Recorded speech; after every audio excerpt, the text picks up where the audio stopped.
Hey!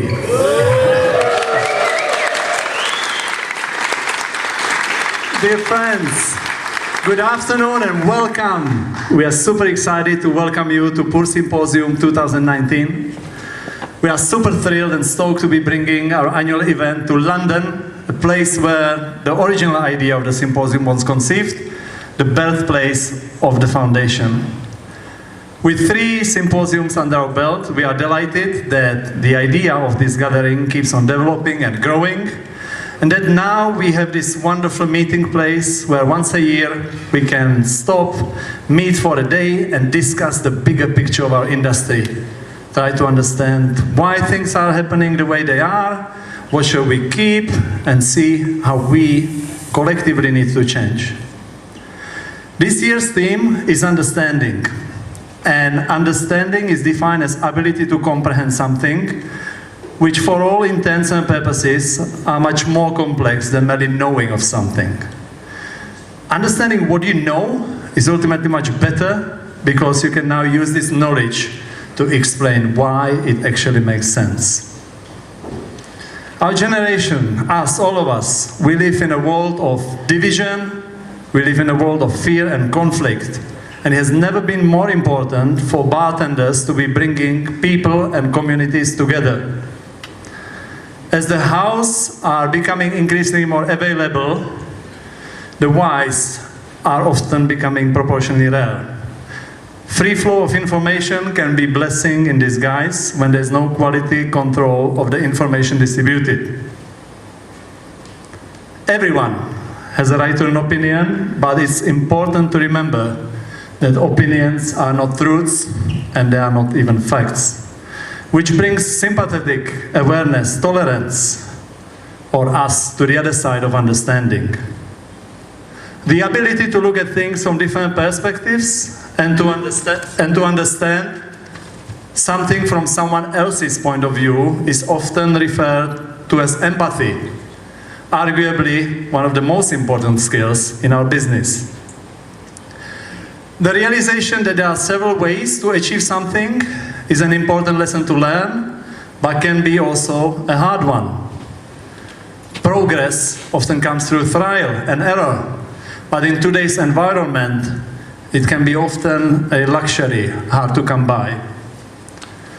There are several reasons we choose understanding as our 2019 topic. One particular is that we want to build confidence and awareness in next generation of bartenders. We want to install in them both a sense of authority and acceptance that there is no right or wrong, no good or bad, just different ways of doing things. And we want to encourage them to stand up for themselves, each other, their communities, and write their own narrative going forwards. So today, we will question understanding and awareness through perspectives and help of journalists, scientists, diplomats, bartenders, chefs, activists, and many of our other amazing speakers. And as it is a tradition at Poor, we have once again worked with our friends to prepare super amazing limited edition drinks, especially for this year's symposium, only for you. I would also love to take an opportunity and add that everyone involved in Poor, including our committee, continues to work on all our activities and events for free, and nobody receives any remuneration. It's the passion which connects us all. With everyone assembled here, we hope to inspire beginning of interesting conversation, and I wish you a great day full of big ideas. Thank you.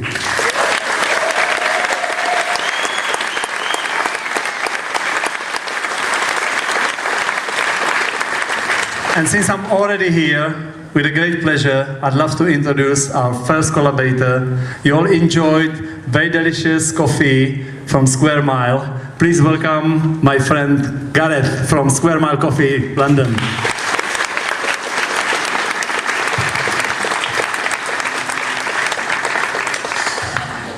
Hi everyone, so my name is Gareth and I work for Square Mile Coffee Roasters based here in London, and I'm here today to share a coffee from Guatemala with you. But before I proceed and talk about the coffee, I just want to take this opportunity to say thanks to Alex and Monica and Simone and the rest of the team behind Pour, this amazing event. So Pour and Scrum Isle have worked on the past year's events with the collaborative coffee as well, but it's my first time here, so I'm very excited. I'm a little bit nervous, but it's a huge honor for me to be here. So the coffee is from the Huehuetenango region in Guatemala. And the reason why we chose this coffee this year is because it's one that we're very excited about, and it's one that has a good story behind it too. The coffee is solely from a group of people referred to and known as a red de mujeres, or network of women. And these are those amazing women behind you here. So these 50 female coffee producers are part of a small percentage of women who were essentially left abandoned or widowed in Guatemala during the coffee crisis and the Civil War in the late 1990s and the early 2000s.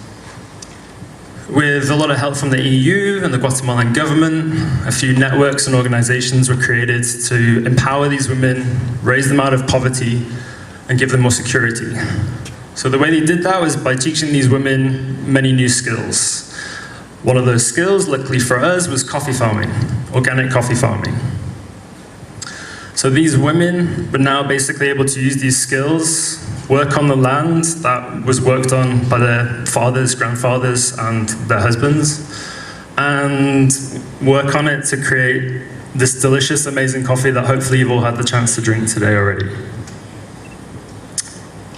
We are also really excited about how it tastes as well, and it really shows you that really hard work can make a really amazing product. And we particularly really enjoy the flavors we get in this coffee of red apple, gooseberry, and lots of toffee sweetness in there as well. So as a company, Scrum Isle, we understand and appreciate the really hard work that goes into producing amazing coffees like these. And we have huge respect and understanding of the position that we have in the world and how fortunate we are. We feel now that it's our duty and our position to basically allow these women to feel empowered by providing a stable trading platform for these people and share their amazing work, which hopefully we have done today. So there's going to be plenty more coffee in the back for you guys to drink throughout the rest of the day. And you've also got a small sample of the coffee beans in your bags to take with you as well. So please take this home, brew it as a filter. That's how it's intended. So in a V60 or a Chemex or a French press or anything like that. And please share it with some friends and share this amazing story too. So that's all from me, and I hope you enjoy this amazing event and the rest of the day.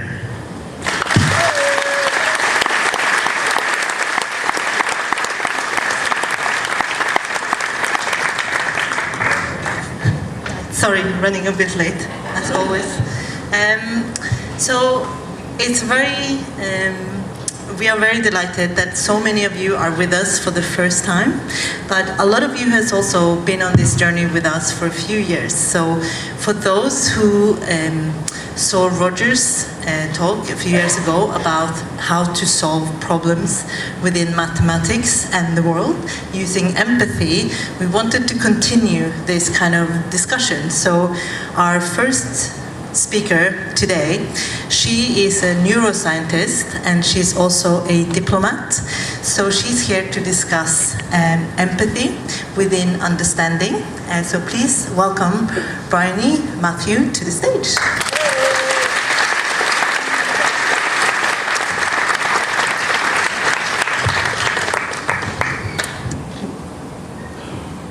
Great. Good morning. Good afternoon even. It's after lunch.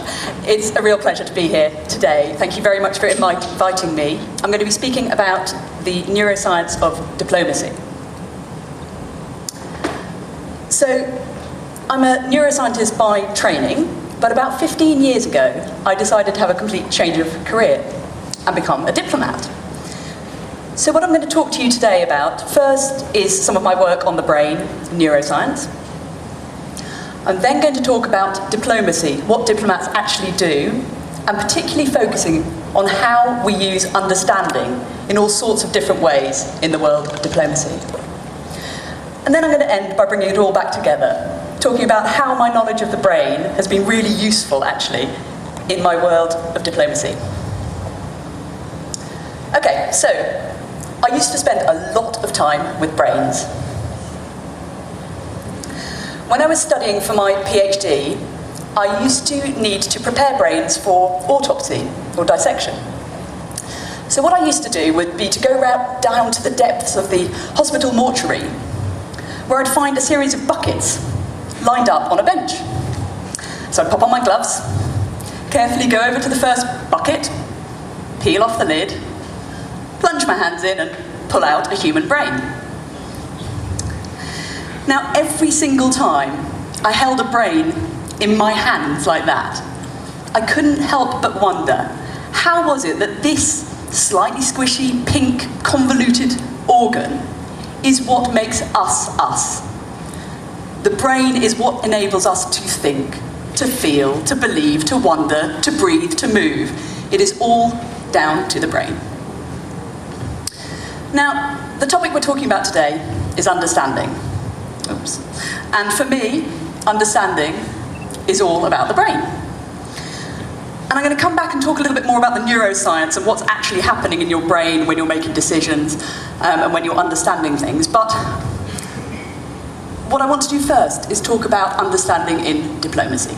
Because diplomacy is all about understanding. It's about understanding what people want in negotiations. It's about understanding other cultures. It's about understanding political sensitivities. Now, I don't know how many of you already know what diplomats do. I know that when I joined the Foreign Office, I had very little idea of what we actually did. It just sounded like a very exciting career. So I'm going to give you a snapshot of the sort of things we do. And just to start with, to tell you what I've done in my career so far, I've worked on a huge variety of different issues. We normally spend about 3 or 4 years working on one topic in one country, and then we'll move and work on something else at an embassy or a high commission overseas, or back at the Foreign Office here in London. So I've worked on things like advanced engineering and nanotechnology in India. I've worked on the London bid for the 2012 Olympic Games, working with the international media. I've worked on climate change and energy in China. I've published a book to encourage young Cambodian girls to go into exciting careers. And I've worked on EU policy on Africa. So we're constantly moving, constantly changing, constantly needing to understand different things in different ways. Okay, so let me tell you a bit more now about what sort of understanding is involved in diplomacy. What do we actually do on a day-to-day basis? We spend a lot of time talking. A lot of time in negotiations or discussions. And the image you can see up here with the United Kingdom sign, that's from the United Nations in New York. And so that's a multilateral discussion where you've got a lot of different players and you're all trying to reach consensus, trying to reach an outcome that you will all agree with. Now, the type of understanding you need there is an understanding of what you as a group need to do to reach this one endpoint together. You need to work out what you, as a representative of your country, can or are willing to do and what someone else is willing to do in order to get there. And that type of understanding is very different to what you need in a much smaller group. The image at the bottom there is me meeting the King of Cambodia. And when you're in a small, intimate meeting like that, you're looking at understanding body language. You're looking at understanding exactly what somebody is saying and how they're saying it. It's quite a different type of understanding, but you're still negotiating, communicating, meeting, talking, trying to reach an outcome. One of the most important things that we do as diplomats is support our nationals overseas. So me, British diplomat, I look after British nationals when they get into difficulties overseas. So when I'm working at an embassy, one of my jobs is to see how I can help people, essentially. Now, when I say trouble overseas, that can be anything as simple as losing a passport, can be being involved in an accident, ending up in hospital, people can be arrested. There's a whole host of different things that happen to British nationals overseas. And as diplomats, we need to find ways to help them. Now, there's a limit to what we can do depending on the framework of the country we're operating in, and obviously, there's only so far that the Foreign Office can help you. But what I need to do is understand, what do those people need in that situation? I need to try and put myself in their shoes and see, right, if they're in hospital, what might they need? They might need to contact their families. They might need to get access to some of their money to be able to pay the hospital fees. They might need help with getting a plane ticket out in the future. It's understanding that individual's needs in that situation. One of the most important times that we help British nationals is during crises. And a crisis can be anything from a natural disaster, like a tsunami or earthquake, through to terrorist incident, violence. There's all sorts of different things that we'll classify as a crisis. Now, the image I've put up here is of when I was sent out to Cyprus, when it was decided that there would be an evacuation from Lebanon, which is the ship that you can see up here. So the Foreign Office has something called a rapid deployment team, which is a group of about 8 to 10 staff who are on standby at any point in time and can be sent out to a crisis to help.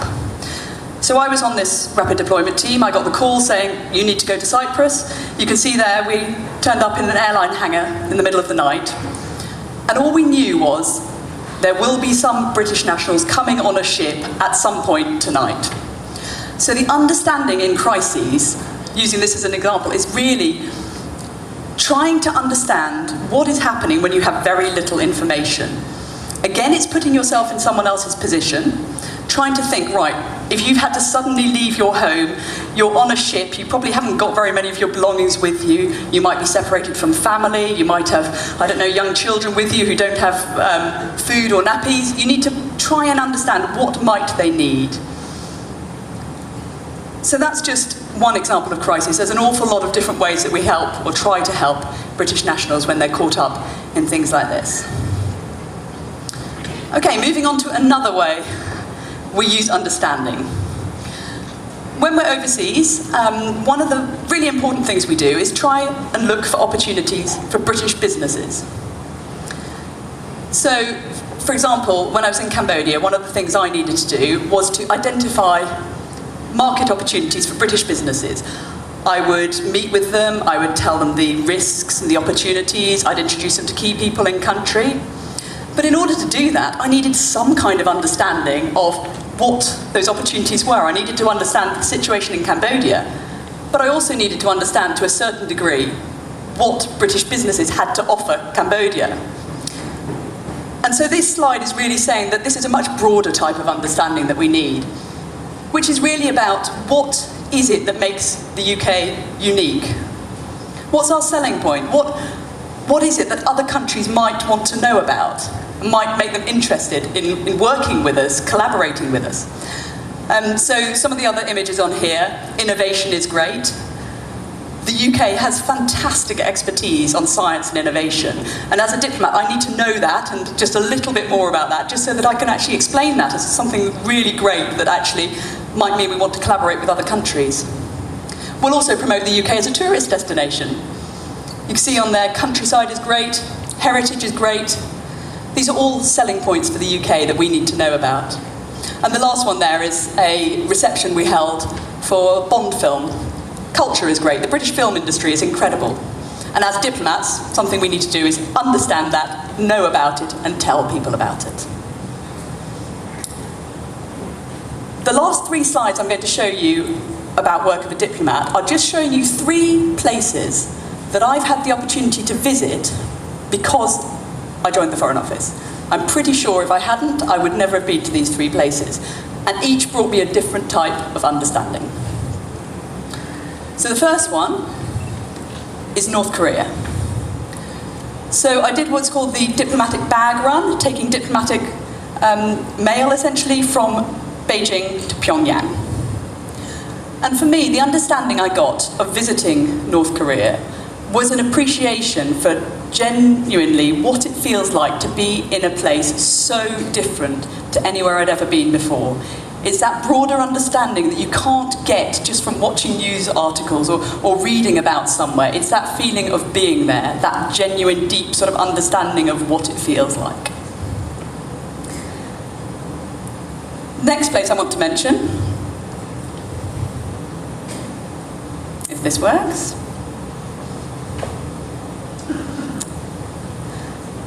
The suspense. Who wants to guess where this is going to be?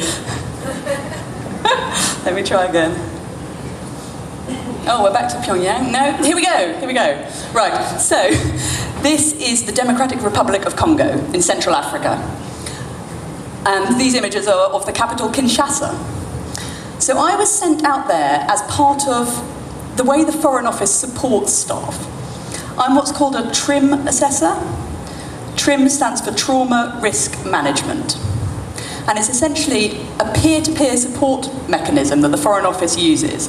So I was asked to fly out to Kinshasa because some of the staff at our embassy had been caught up in some very violent events after the elections.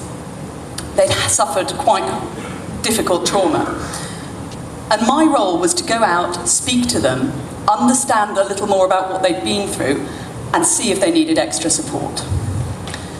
It's essentially looking for early signs of PTSD, post-traumatic stress disorder. Now, I'm clearly not a qualified clinical psychologist, but what you do is you identify the very early signs so that Foreign Office can then provide extra support to those staff who need it, which I think is a really, really good example of looking after staff. And again, that requires a completely different level of understanding. Talking, listening, trying to understand what somebody else has been through in such a difficult situation. Right, final place I wanted to mention. This is one of our overseas territories. You can see by the images, it's quite an incredible place to go. And the understanding I got from this visit was what it means to look after our planet. The whole of the area around this territory is a marine protected area. No fishing is allowed. So I went out there with the Royal Marines and with scientists to study the health of the coral reefs, to look at how they'd recovered after coral bleaching, and essentially look at what happens to an ecosystem when you leave it alone.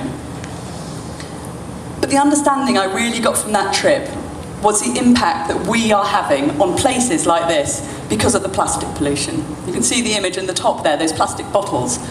These beaches were covered in plastic bottles, and these islands are hundreds and hundreds of miles from anywhere else, and still, plastic pollution was everywhere. Okay, let's go back to the brain. Neuroscience of understanding. So, every time you make a decision, neurons in your brain fire. Every time you meet somebody new, a face patch in the brain lights up. That's neurons in a face patch, and they store a memory of that face. Now, if you're one of the people who's lucky enough to actually remember someone's name as well, what happens is one area of the brain memorizes the name, the other area in the face patch memorizes the face, and those connections will form so that next time you meet that person, you are likely to remember their name. Now, I said right at the beginning that one of the things that we spend a lot of time doing as diplomats is negotiating. And when you're negotiating, neurons are frantically communicating across lots of different brain structures, trying to process the information coming in and trying to make decisions about what does that mean, what should you do as a result of what someone else is saying or doing. And what you're really trying to do is understand what someone else is trying to achieve.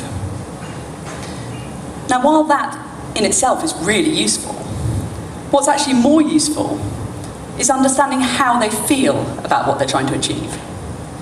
Empathy. Now, as we've heard right at the beginning on the introduction, empathy is the ability to share the mental state of others. And I personally think that understanding others requires empathy. And you've probably all experienced that, good managers demonstrate some kind of empathy. They show that they appreciate what you're going through, what you're feeling in a situation. But the type of empathy we're talking about here is emotional empathy, and that's normally what we mean when we say empathy. But I want to mention another type of empathy today, that I personally think is really important, and that is cognitive empathy. Now, cognitive empathy is when you understand and are explicitly able to use knowledge about someone else's mental state or emotions without actually sharing them. So if you take a consular case, for example, so where I'm trying to help a British national who's in a very difficult situation, stressed, panicky, really sad, emotional, if I share those mental states, I'm not going to be much use to them. However, if I can identify and really understand those mental states and use that to work out what I can do to help, that's far more helpful. And the same in a negotiation. If you can understand what someone else is trying to achieve and how you think they're going to do it and how they feel about it, you can adapt your tactics and put yourself ahead. And that's cognitive empathy. Now, quite a lot of research has gone on in the last few years to look at which areas of the brain are involved in empathy. And the area that you can see there in red, the supramarginal gyrus, has been identified as the part of the brain that is involved in distinguishing our own mental states from the mental states of others. So it's thought that the supramarginal gyrus is really strongly involved in empathy. Okay, let me just sum up there. So, as I said right at the beginning, diplomacy is all about understanding. We use understanding in so many different ways in all the different types of work that we do. And I personally believe that understanding requires good, strong empathy. But as I've just talked about, we're normally talking about emotional empathy. But another type of empathy, cognitive empathy, is really, really useful. And in examples like consular cases through to negotiating and discussing, cognitive empathy can be key. I'm going to stop there, so thank you very much for your time and enjoy the rest of Paul.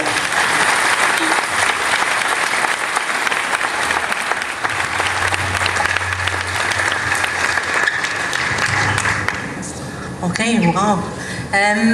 So, as Alex mentioned before, POR is 100% funded by donations and support of everyone here, but also we do have some organizations that support us very generously. So this talk, and there's a few other talks throughout the day that is co-hosted with different brands. So this talk was co-hosted with William Grant and Sons, and we'll introduce the other co-hosts as well throughout the day. Now we are very happy to welcome our second collaborator to the stage, and you will be tasting now from Nicola a little something special.